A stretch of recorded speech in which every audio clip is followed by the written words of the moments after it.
மட்டும் நம்ம அதிகாரம்.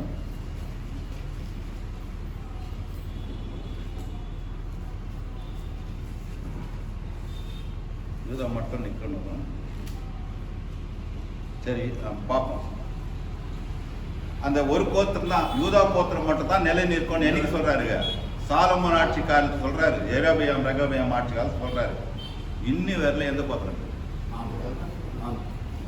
இன்னைக்கு யாருக்குறாங்க? யூதர் மட்டும் தாங்கிறாங்க. மற்ற கோத்திரம்லாம் எங்க போச்சுன்னே தெரியல. வேத புத்தகம் அப்படியே நிறைவேறு. இப்ப பாத்தீங்கன்னா இந்த இடத்துக்கு வருவோம். இங்க ஒண்ணு ராஜாக்கள் யார் வராங்க? யார் வராங்க? சாலமோன் இல்லையா? சாலமோன் வந்த பிறகு இவன் சரியில்லை இல்லையா? இவ்வளவு தூரம் சாலமோன் வரான். சரியில்லாதனால 2 பேருக்கு கொடுக்குறாங்க. எரோபெயாமுக்கும் ரெகோபெயாம். பேர் நல்லா. ரெகோபெயாம் வந்து சாலமோன் பிள்ளை, எரோபெயாம் வந்து வேலைக்காரன். இவனுக்கு 10 கோத்திரமும் இவனுக்கு 2 கோத்திரம் கொடுக்குறாங்க. இதுவரை சமஸ்த இஸ்ரேலா இருந்தது இங்க 2ஆ பிரியுது. அதெல்லாம் லிஸ்ட் கொடுத்தோம். 2ஆ பிரியுது. என்ன பிரியுது? இஸ்ரேல் ராஜ்யம்.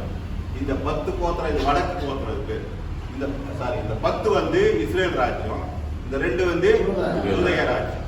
இப்ப 2ஆ பிரிஞ்சது. இதுக்கு ஒரு ராஜா, அதுக்கு ஒரு ராஜா வரும். அப்ப இது வரும்போது இந்த 1 ராஜாக்கள் இருந்து படிக்கும்போது பார்க்கும்போது 2 ராஜாக்களை பற்றி வரும். இதான் முக்கியமா படிக்க வேண்டிய. எந்த ராஜா காலத்து யாருங்க? இப்ப இந்த ராஜா 10 கோத்திர ராஜா பீரியட்ல பார்க்கும்போது பாருங்க, லிஸ்ட் யாரை வச்சுக்கிறீங்களா? சரி, இருக்கா?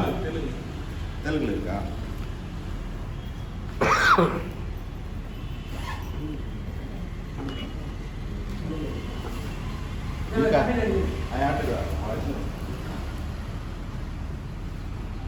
பாத்தீங்களா? இந்த 10 கோத்திரம் இல்லையா? இந்த 10 கோத்திரத்துக்கு 19 ராஜாக்கள் ஆடுறாங்க. ஒன்னொன்னா இவங்க வந்து வாரிசுல வரல. இந்த 2 கோத்திரம் இல்லையா? இந்த 2 கோத்திரத்துக்கு வராங்க 20 பேர் வராங்க இல்லையா? 20 பேர் வராங்க. இங்கதான் என்ன பண்ண நானு, ராஜாக்கள் பிரிகிறாங்கன்னு சொன்னேன். இப்ப என்ன ஆச்சுன்னு கேட்டா, இந்த மக்கள் இவங்களே ஆண்டுகிறாங்க. பக்கத்துல தான் வராங்க இல்லையா? அசிரிய சாம்ராஜ்யம் ஒண்ணு இருக்கு. அப்போ அசிரிய சாம்ராஜ்யத்துக்கு தலைநகர் எதுன்னு கேட்டா நினிவே. இப்போ இந்த யூதேயா இருக்குது இல்லையா? யூதேயா 2 கோத்திரம் ஒண்ணு, 10 கோத்திரம் ஒண்ணு. இது யூதேயா தலைநகர் இருக்கணும். நம்மளோட ஆந்திரா 2ஆ பிரிச்சுட்டாங்க. முதல்ல ஹைதராபாத் இருந்துச்சு. இப்ப என்ன தெரியும் எனக்கு தெரியல. எது நமக்கு என்ன கேபிட்டல்? இது நமக்கு விசாகப்பட்டினமா? அவங்களுக்கு தெலுங்கானா. அவங்க ஹைதராபாத் தெரியல. எனக்கு இன்னும் கூட தெரியல. அதே மாதிரி எருசலேம் வந்து கேபிட்டலா இருந்துச்சு, தாவீதின் நகரம் முதல்ல. இப்போ 2ஆ பிரிஞ்ச பிறகு இது எருசலேம் இவங்களுக்கு கேபிட்டல் ஆயிடுச்சு. இவங்களுக்கு என்ன கேபிட்டல்? இவங்களுக்கு என்ன கேபிட்டல்?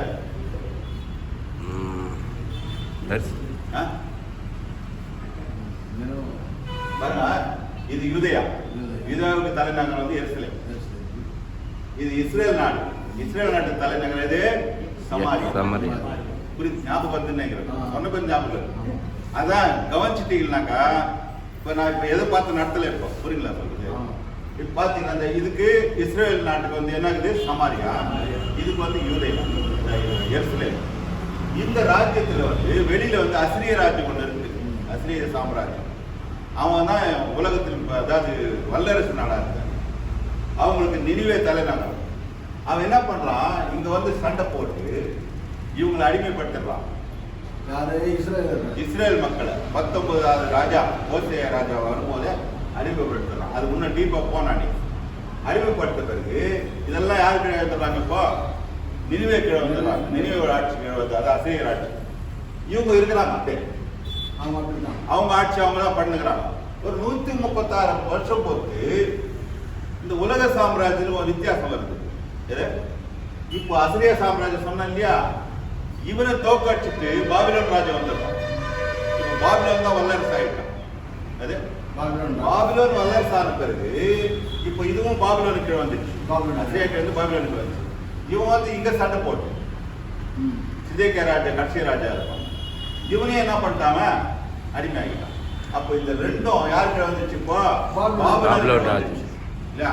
அந்த பாபிலோன் எங்க படிக்கணும்? தானியேல் புத்தகத்துல படிக்கணும். இப்போ எதுக்கு எப்படி படிச்சுனா நான் சொன்னா பாருங்க, ராஜாக்கள் வருது இல்லையா? ஆமா. இந்த ரெண்டு ராஜாக்கள் என்ன வருதுன்னா, ரெண்டு ராஜ்யத்தினுடைய சம்பவம் எல்லாம் நடக்கும். இவங்க வீழ்ச்சி எல்லாம் வரும். இது முடிச்சிட்டு பிறகு இந்த 1 நாளாக 2 நாளாக வருது இல்லையா? இது வந்து சரித்திரம் அப்படியே இருக்காது. அதுக்கப்புறம் எஸ்ரா புத்தகத்தை படிக்கக்கூடாது. எஸ்ரா புத்தகத்தை படிச்சா புரியாது. ஏன்னா இந்த ரெண்டு ராஜ்யமும் பாபிலோன் கீழே வந்து எங்க இருக்கிறாங்க? இப்போ அடிமையா இருக்கிறாங்க. அப்போ பாபிலோனை பற்றி படிக்கணும்னாக்கா எங்க வரணும்? தானியேலுக்கு வரணும். யார்கிட்ட வரணும்? தானியேலுக்கு வரணும். தானியேலை படிச்சாக்கா இந்த அடிமைகளா இருந்த சம்பவம் எல்லாம் நமக்கு புரியும். பாபிலோனுக்கு அப்புறம் யார் வராங்க? மேதியா சாம்ராஜ்யம் வருது. அதெல்லாம் தான் நம்ம பைபிளில் கொடுத்துருது. அதுக்கப்புறம் அலெக்சாண்டரு, ரோமா சாம்ராஜ்யம் பைபிளில் பெருசாக இல்லை. அதுதான் போன மாதம் நடத்தின மக்கபேர் புத்தகம் வந்து அதை படிச்சுட்டாங்க. இப்போ தானியேல் படிச்சு முடிச்ச பிறகு இந்த தீர்க்கதரிசிக்கிறாங்க இல்ல, எரேமியா, இவங்கெல்லாம் சொல்றாரு. இவங்க எங்க இருக்கிறாங்கன்னா பாபிலோன் தான், இதுல எருசலேம் இருக்கிறாங்க. இவங்க வந்து படையெடுக்கும் போது இந்த எரேமியா என்ன சொல்றாங்கன்னா, நீங்க அடிமையா போனீங்கன்னா ஒரு 70 வருஷம் இருப்பீங்க அங்க. அதுக்கப்புறம் என்ன வந்துருவீங்க? மறுபடியும் வந்துருவீங்க. இதெல்லாம் ஏசாயாவுல சொல்றாரு. அப்ப இந்த ஏசியா தீர்க்கதரிசி யாருக்கு சம்பந்தப்பட்டவங்க? ராஜாக்களுக்கு சம்பந்தப்பட்டவங்க. இந்த எரேமியா இந்த ராஜாக்களுக்கு சம்பந்தப்பட்டவங்க. முன்னாள் தீர்க்கதரிசிக்கு எல்லாம் இவங்களுக்கு சம்பந்தப்பட்டவங்க. சில இப்ப பாத்தீங்கன்னா 70 வருஷம் பத்தி என்ன பண்ணவங்க? மறுபடியும் திரும்ப வரணும். அங்கதான் இந்த இடத்துல எரேமியா வந்து குயவன் நிலத்தெல்லாம் வாங்குவார். எல்லாம் சிரிப்பாங்க, எல்லாத்துக்கும் வாங்குறேன். திரும்ப என்ன பண்றாங்க? 70 வருஷம் பத்தி கோரேஸ் ராஜா பீரியட்ல என்ன பண்றாங்க? மறுபடியும் எங்க வராங்க? வந்த பிறகு அப்பதான் எந்த புத்தகத்தை படிக்கணும்? புத்தகத்தெல்லாம் எஸ்ரா. தானியேல் இருந்து எங்க வரலாம்? தீர்க்கதரிசிலாம் அடைக்கிறாங்க. தானியேல் இருந்து எஸ்ரா வரணும் இல்லையா? எஸ்ரா புத்தகம் தான் எஸ்ரா புத்தகம் தவிர இவங்க மறுபடியும் எருசலேம் தேவாலயத்தை கட்டுறதுக்கு வராங்க. முதல்ல யார் வராங்க? முதல்ல ஒரு குரூப் வருது. செருபாபேல் தலைமையில ஒரு குரூப் வருது. எங்க வராங்க? பாபிலோன்ல எருசலேம் வராங்க. வந்து தேவாலயத்தை கட்டுறாங்க. கட்டி முடிச்சிடுறாங்க. கட்டி முடிக்கும் போது இந்த பீரியட்ல தான் ஆகாய், சகரியா தீர்க்கதரிசி வருவாங்க. புரியுங்களா? ஆகாய் அந்த ஆசீர்வாதம் இருந்தோம்னா எது ஆச்சுன்னா இந்த சம்பவத்தை படிக்கணும். நீங்க ஆகாய படிக்கும்போது படிக்கும்போது எஸ்ராவும் நெகேமியாவும் சேர்த்து படிக்கணும். அப்பதான் உங்களுக்கு சம்பவம் புரியும். புரியுங்களா? இப்போ இந்த ரெண்டு தீர்க்கதரிசி என்ன பண்றாங்க? ஆலயத்தை கட்டுறதுக்கு தீர்க்கதரிசனம் சொல்றாங்க. ஆலயத்தை கட்டி முடிச்ச பிறகு இன்னொரு குரூப் எஸ்ரா வராரு. இவரு இங்க வந்து ஒரு குரூப் வருது, 2வது குரூப் வருது, இது 3வது குரூப். இந்த ஒரு குரூப்ல 50,000 பேர் வராங்க. ஃபர்ஸ்ட் செருபாபேல் பேர் எத்தனை பேர் வராங்க? 50,000 பேர். யாரு? ஆண்கள் மட்டும். நல்லா கவனம் வச்சுக்கணும். ஆண்கள் மட்டுமே. ஏன்னு கேட்டா இந்த புத்தகத்துல படிக்கும் போது சில காரியெல்லாம் வருது. ஆண்கள் மட்டும் வராங்க. எங்கிருந்து? பாபிலோன் எருசலேமுக்கு ஆண்கள் மட்டும் வராங்க. 2வது வரும்போது எருசலேம் தேவாலயத்தை கட்டிட்ட பிறகுதான் எஸ்ரா ஒரு 2000 பேரோட வராது. 2000 பேரோட வராது. எஸ்ரா யாரு?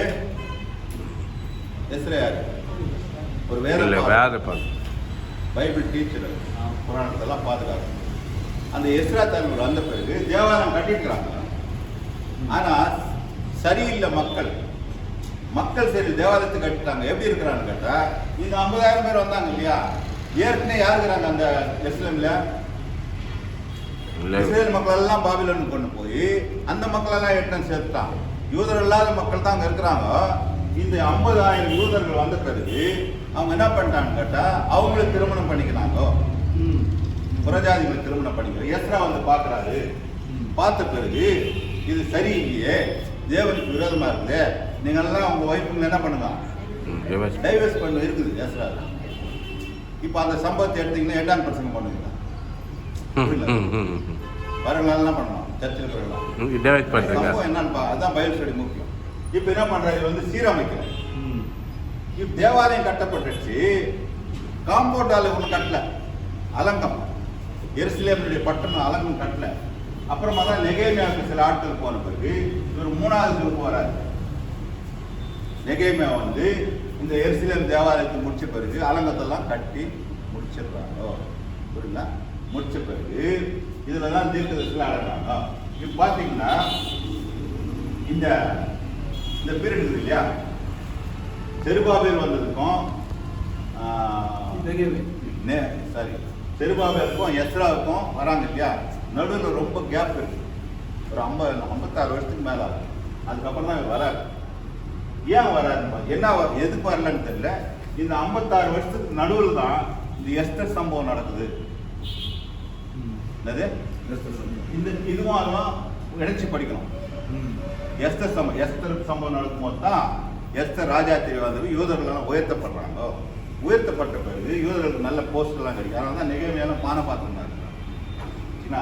அப்ப அது முடிஞ்ச பிறகு என்ன ஆயிடுச்சுன்னா, இப்ப இது வந்து யோபு எங்க சம்மந்தப்பட்டுக்கிறாரு?